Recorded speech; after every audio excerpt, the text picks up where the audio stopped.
they sit on the side. Ooh, that's funny. Next thing you know, you see it on HBO or something. You be sitting at home. That shit's mine, you know. But ain't nobody gonna believe you. First come, first serve. I got too much pride. I can't take something that ain't mine. You know what I mean? I can't go up and say something ain't mine. The kick about going up there is making people laugh about something you wrote. It's easy to go out there and do somebody else's material. They stole that from me. They just took it. Deal, because this industry is a monster. Kevin and I had beef, and I'll tell you why. Because privately, this motherfucker stole everything from me. So it looks like people are still talking about Kevin Hart's Netflix roast back, and now he's getting dragged for comparing himself to the late great Bernie Mac. Ahead of his roasts, Kevin went on this rant about how he's the best in the game and how people need to show him respect. And he wrote this: "I ain't scared of you MF-ers, bring it." Y'all done woke up a dog. Let me tell you something about a dog. When a dog get angry, or a dog gonna bite. And this little dog about to bite hard. Tune in, and I'm gonna say it because I've been saying it the whole time. Remember, I get the mic last. I get the mic last. Don't you ever forget that I get the last word.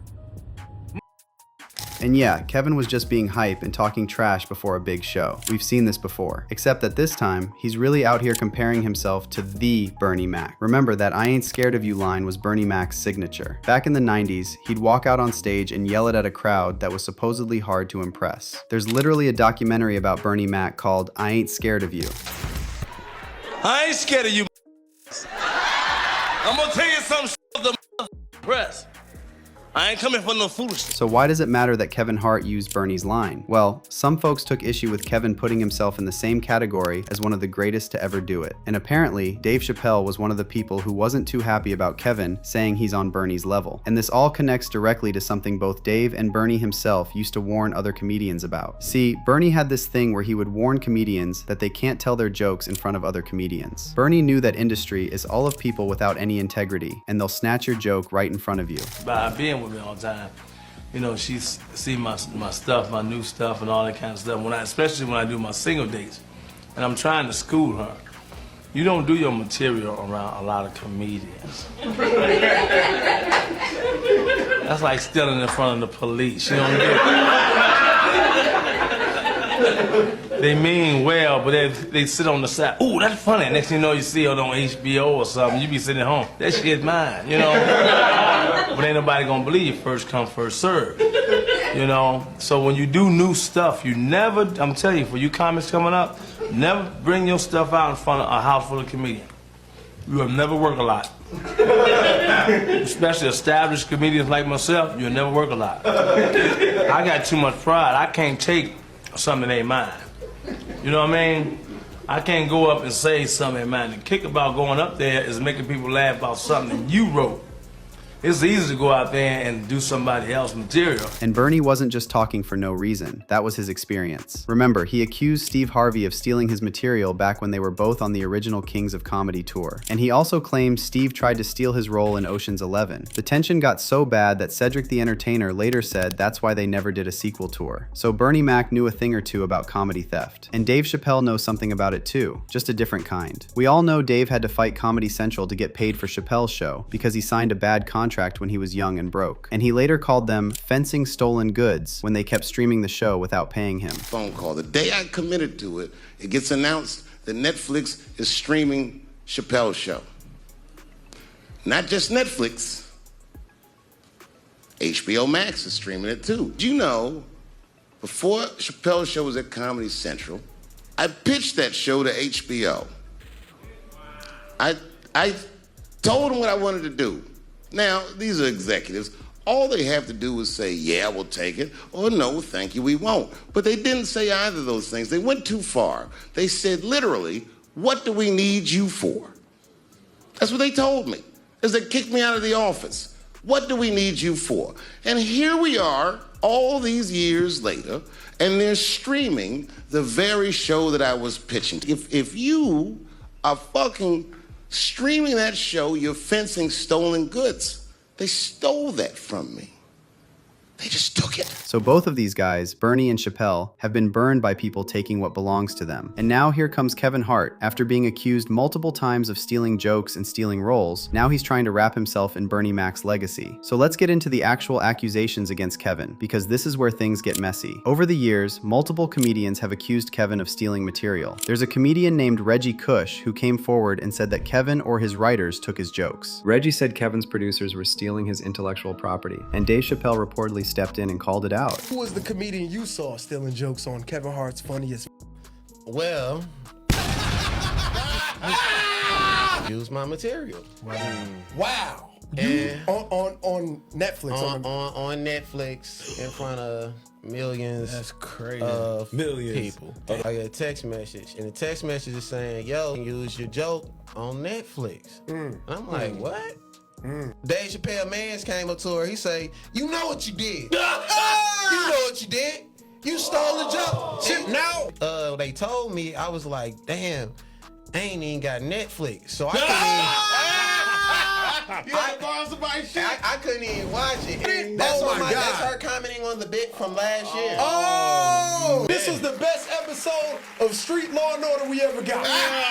Now, Kevin later addressed this by saying he works with a team of writers, specifically two guys named Harry Ratchford and Joey Wells, to help develop his material. And look, that's not unusual. A lot of big comedians have writers, but critics say that's exactly the problem. When you have a team of people feeding you jokes, it creates distance between you and the material. And that distance makes it easier for jokes to accidentally, or maybe not so accidentally, end up sounding like somebody else's work. But the joke theft stuff is actually the smaller accusation. The bigger one came from Cat Williams. Cat called Kevin a textbook industry plant, and he even claimed that Kevin has been taking his movie roles. I'm on the winning side of this. For a 5-year period, every single movie that Kevin Hart did was a movie that had been on my desk, that all I had said was, just, can we take some of this step and fetch it shit out? And then I can do it. Like, it don't need to be overtly homosexual, because I'm not homosexual, right? It doesn't need that to be funny, right?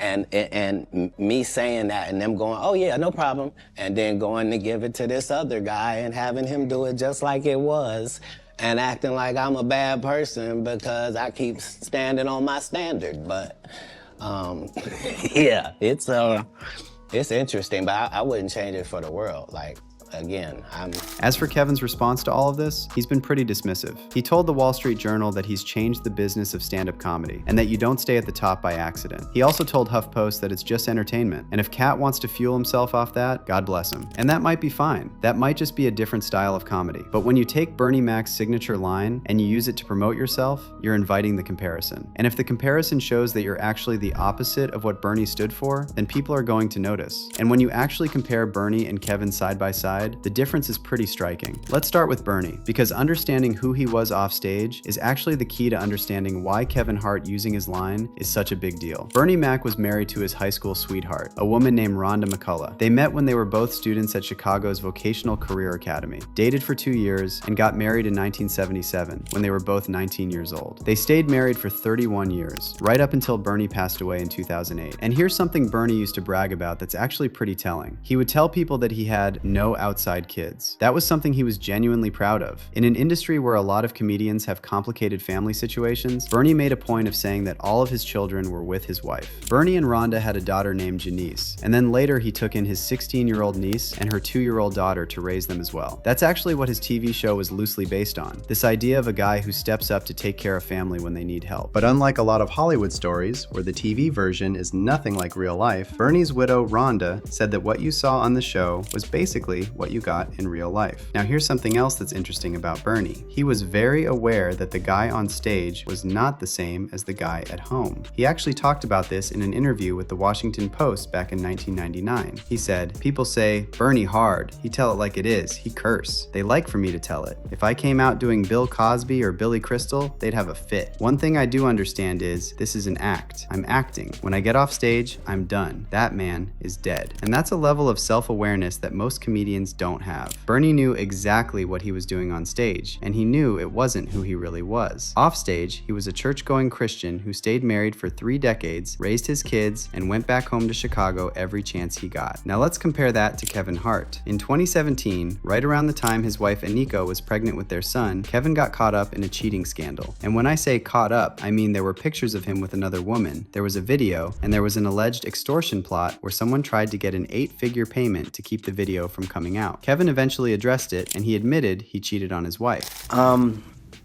at a place in my life where I feel like I have a target on my back, and because of that, I should make smart decisions. And recently, I didn't. You know, I'm not perfect. I'm not going to sit up here and say that I am or claim to be in any way, shape, or form. And I made a bad error in judgment and put myself in an environment where only bad things can happen, and they did. And in doing that, I know that I'm going to hurt the people closest to me, who I've talked to and apologized to, being my wife, and I just simply got to do better. But I'm not going to also allow a person to have financial gain off of my mistakes. And in this particular situation, that's what was attempted. I said I'd rather fess up to my mistakes. Mistake? I think we already cleared that up. Cheating is never a mistake. It's a decision. It's a choice you make. And no, being drunk is not an excuse. So when you compare Kevin's life to Bernie Mac, those are just different levels of personal integrity. Now let's talk about professional integrity. Bernie was a guy who understood that comedy was a job. He worked as a truck driver, a restaurant manager, a mover, and a basketball coach before he made it big. He won the Miller Lite Comedy Search in 1990 and built his career from there. It wasn't handed to him. And when he got to the top, he didn't forget where he came from. Now, as for Kevin Hart, according to Cat Williams, he is the opposite of that. He was allegedly picked by the higher-ups to be the next big thing in comedy, and we don't know what he had to do to get picked. 15 years in Hollywood, no one in Hollywood has a memory of going to a sold-out Kevin Hart show, there being a line for him ever getting a standing ovation at any comedy club. He already had his deals when he got here. Have we heard of a comedian that came to LA and in his first year in LA, he had his own sitcom on network television and had his own movie called Soul Plane that he was leading? No, we've never heard of that before that person or since that person. What do you think a plant is? Now, is that being smart about business, or is that being a sellout? Well, that's going to depend on who you ask. But here's what's undeniable. Bernie Mac and Kevin Hart are not, and never will be, on the same level. Not comedically and professionally, and not as men either. And that's actually what rubbed so many people the wrong way when Kevin compared himself to Bernie ahead of his roast. People like Dave Chappelle and Cat Williams know who the real ones are. And Kevin Hart, for all his money and fame, might never be one of them. But let me know your thoughts on this. Are people reaching here and hating on Kevin for no reason? Or do you believe that Kevin is really an industry plant who steals material from other comedians? Drop your take in the comments and stay tuned for the next video.